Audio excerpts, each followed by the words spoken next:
I believe that everything that happens in this world, everything you see, everything that has happened in history, and also the things that might even happen later on, it all stems from the mind. Before a man cheats on his wife, the thought is always born in the head. Hatred, murder, crime, good, bad. All right, good. So a thought of fear can like paralyze a man totally. Like he starts gradually, give the same person money, give the same person everything. As far as the person moves around with that thought, or his person is in the prison of fear, doubts, and everything clouding their mind, they will never rise to the point where they have to be. Okay, that's what I'm talking about. And in the same way, a thought of courage can build nations. All right, a thought of courage can build nations. So our minds are like very, very important, and this is not even a new topic. And over the course of this life, a lot of men, a lot of great men and women have conquered, this thing. They understand their minds. They even understand this mind concept more than I do, right?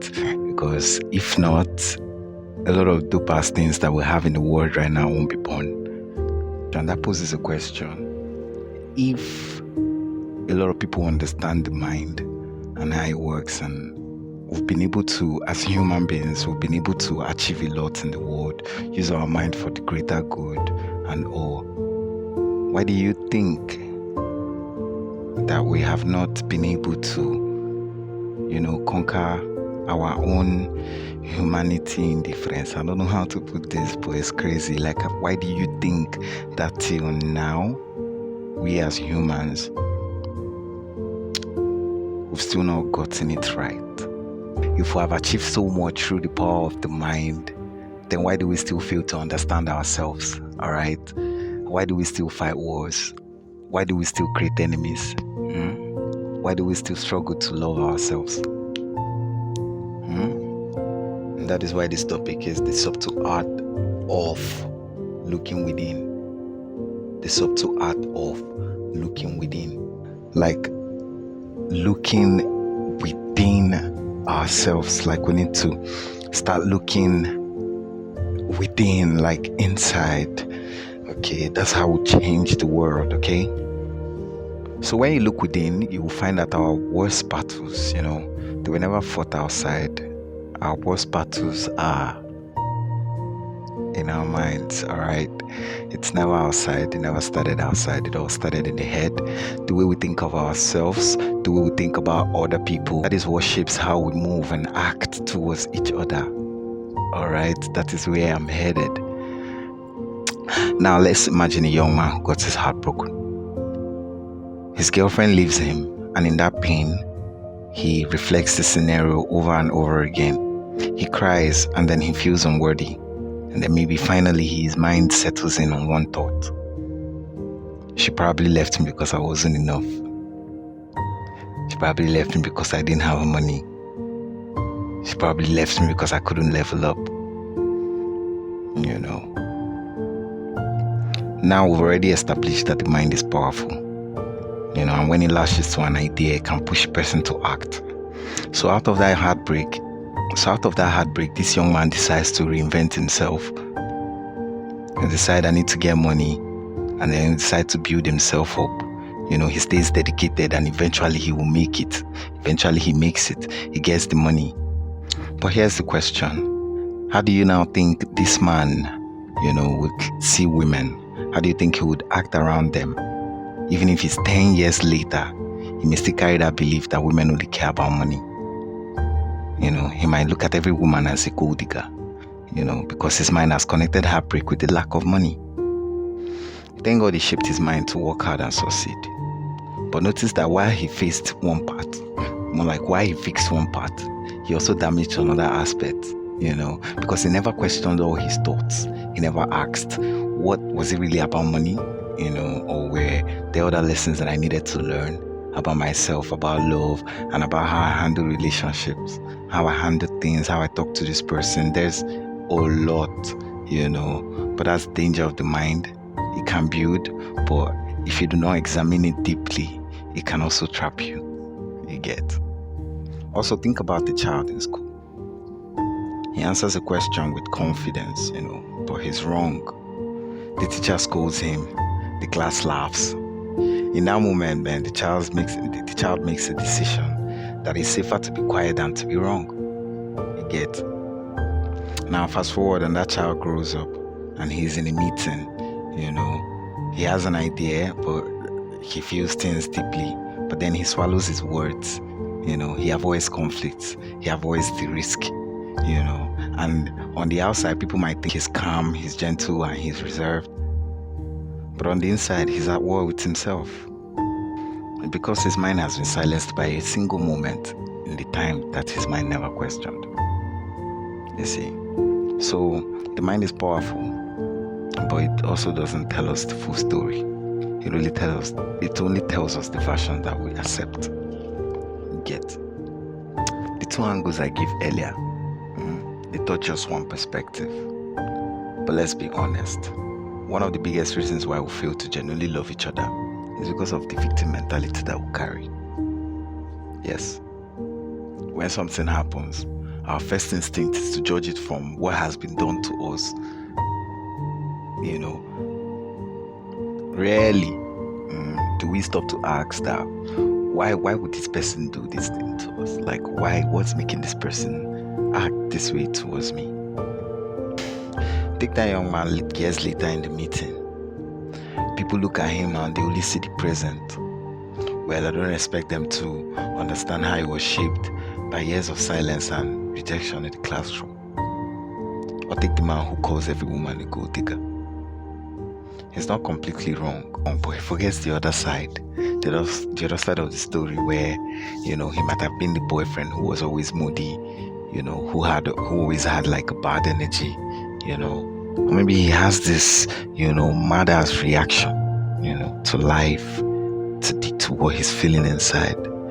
His girlfriend tries to be there, but his reaction is always like pushing the person away. Maybe he doesn't feel that. So that's number one, the trap of victim mentality.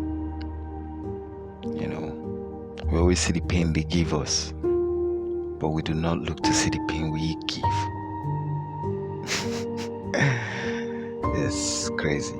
Like in a bar, in a church, in a class, in any social setting, imagine someone acting awkward. Like this awkwardness I'm talking about is like maybe always sitting alone, always serious, never smiling too much, never laughing, doesn't greet like that, you get. But apart from these little things, this person has done nothing directly to hurt anybody,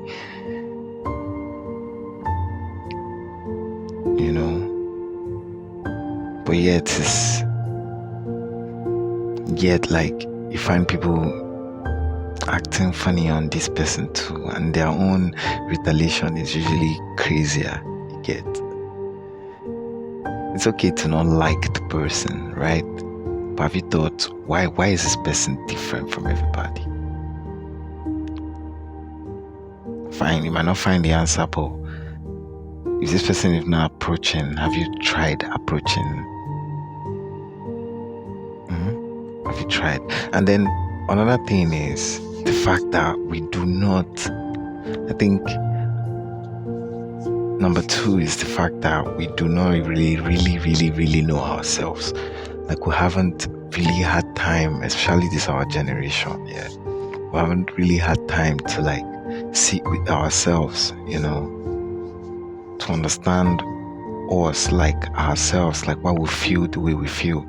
Why, if you understand why you feel a certain way, then you'll be able to relate more. You get. If you truly understand why you feel some certain way, like when you see someone or when something happens or when you get insulted, and then you examine that insult, apart from it being an insult, you examine it down to the part of yourself that thing hurts the most. right? If you understand that pain deeply, I swear to God, it's gonna like shape the way you will handle things that are like that. It doesn't matter if it is direct to you but anyway you witness such things, right? You'll be seeing it in a very different perspective, from a very different lens entirely. That is, before you solve anything, you have to understand what the problem is. You cannot fight a battle you don't understand. And once you understand something, you can now find solution to it. Once you understand the problem, you can find solution to it.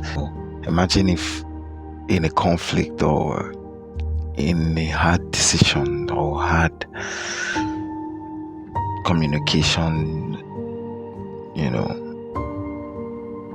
we try to understand each other. You don't understand just by listening. You understand by putting people in your shoes. Like, listen, these words, we use them anyhow, but we don't know what it means in action.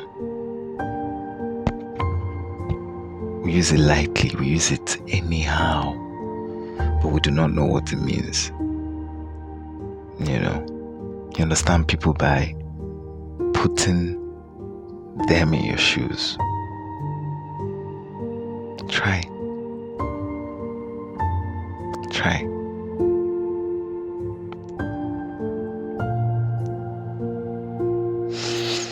Like, you ask someone for help, and in your mind, before you ask this person for help, right, you already have this perspective of the person, like this person has his shit together, everywhere good, so he should probably help you, right? So then maybe you get disappointed. You won't fight this person, you won't say anything but deep down you're angry, you're disappointed, like he has it but he doesn't want to give you. Look, that's usually the mindset that will carry, you get. Most people will carry. There's still a lot of messed up mindsets too, all of it, if you shape it together, everything is entitlement, you get. But you will not at some point, okay, maybe after getting angry at the fact that you did not get it, obviously, because you're human, right? Why not still try to understand this person, try and reason, okay, it could be that this person doesn't have still. It could be that this person is probably facing something crazier than what you're facing. It's just that you don't know.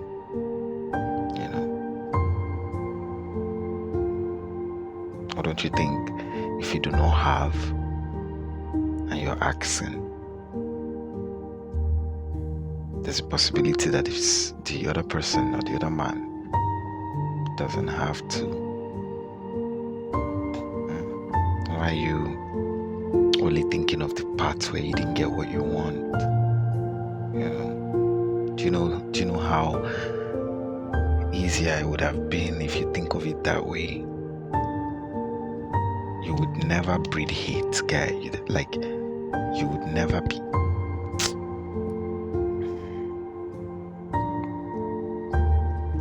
And if we understand each other from that kind of lens, like I'm using this analogy now, imagine us understanding each other, from both the perspective of the guy who doesn't have and the one that has, or the one that has in the other one's mind, right?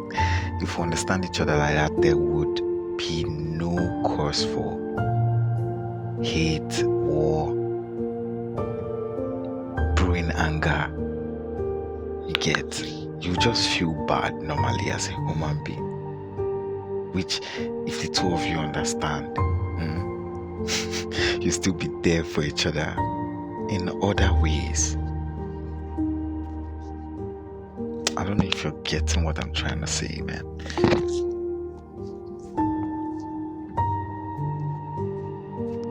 Anyway, a lady that has a man with money, that gives her money, takes care of her, lacks attention, right? Seeks attention, tells the man, and maybe the man reacts out of stress, and over time things start to change. What do you think causes such problems? It is because even though the lady actually does need attention, right, she has failed to communicate it the right way. There is no understanding. Okay, because if she had tried to put the man in her own shoes, you understand that trying to chase bread, trying to chase money, right, comes with a lot. It comes with a lot of sacrifices, and trust me,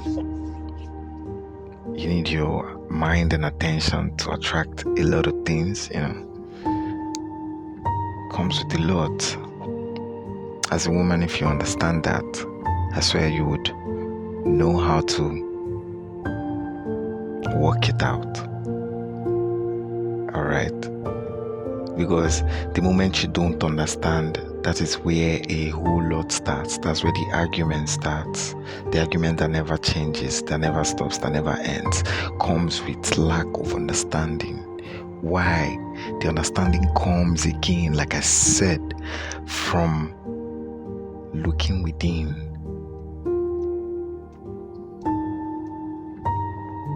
Comes from understanding yourself, understanding why you feel the way you feel, understanding the reason or the feeling. After understanding it, then you can now put people in your shoes. You can put the person in your shoes to understand that situation clearly. This is before you even start judging. Alright? For you who feel like everybody is looking down on you, have you thought deep down, with this pain, to see if it is you who is inflicting it in your own self? How? By feeling like you're not worthy.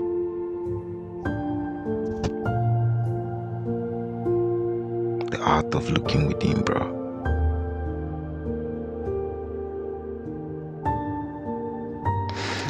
Because, let me explain. Our mind is crazy to the point where, guy, if you move from point A to point B, you will still find out that it's the same result, man. Especially because you've not tackled what is most important, which is looking within, which is looking inside, man, to see that, yeah, it's me that is feeling like I'm not worthy. And that's what you've been projecting all the while. You've not seen that you're the reason, and if you change that, maybe things might be different for you. But guy, if you haven't healed your own pain, man, see, everything you see in others will become a mirror to you. Like, it reflects what is on your mind, it reflects what you're thinking, and then before you know, you project that thought out. Shit. Now we already understand the power of the mind and how it works, so but I want to now make you understand what my own solution as to how I feel we've not still cracked this code of all the hatred of, guy was shaped by environment, and from everything we've watched, from everything we've been taught by our parents, our communities, our society, and everything. I've never really been taught to, look within, to look inside of us. There's absolutely nothing that we're lacking now as an individual. Now I'm talking to us as individuals. There's absolutely nothing that we're lacking that if you look within, you can find, guy, and you can solve it. If we all embrace this new line of thought, I swear, I believe over time it's going to change like a lot. It's going to change how the women see the men, how the men see the men. That makes us act the way we act. It's going to change a lot, bro. Well, it doesn't start just here. It doesn't start just with me. It starts with understanding with us asking ourselves questions, man. I implore everybody to start asking themselves questions. We need to understand ourselves, go on a self-discovery journey, man. We need the bread, yes, fine, we do. But we need to heal this world, man. We need to heal this world, and the only way we can do it is by looking within, man. Let's look inside, guy. Anyway, man. So, man, to summarize, man, we fail to genuinely love each other sometimes because we only look at life through our victim lens. The victim mentality I talked about, always asking what about me, like what have been done to me, but really asking why did the person act that way. When we only look at the surface level of things, we miss the deeper truth. People are not just their actions, man. They are shaped by their experiences. The quiet man in meeting, the guy who calls every woman a gold digger. Everybody I've talked about, the quiet one in every social settings. Him too, how he sees things. It's basically from his mind, his perception of the whole thing, of the whole situation. These are not just attitudes. They are stories that are formed, through pain, disappointment, and survival. But here's the shift, my guy. The moment you start looking within, understanding yourself and confronting your own pain, you gain the ability to understand others. And you see, when that clarity happens, when that understanding happens in each and every one of us, when we start to put people in our own shoes, and that understanding, the pain hits differently. It will not be the same way anymore. It will no longer control us, our thoughts, and our actions, man. That's where real love grows. That's how understanding is born. Not from blaming, not from carrying that victim mentality up and down, but from a self-aware point of view. When we are first aware of ourselves, our feelings, we understand ourselves more. It is easier to understand people, and we can all start there by looking within, create space where genuine love can actually walk and lead. Trust me, man. That is a space where all of the things that we're too afraid to talk about, mostly as men, because of maybe society expectations of, guy, are you weak? Don't you know that this is how things are? This is where to be talked about. So subscribe, because on this journey we're going to change lives.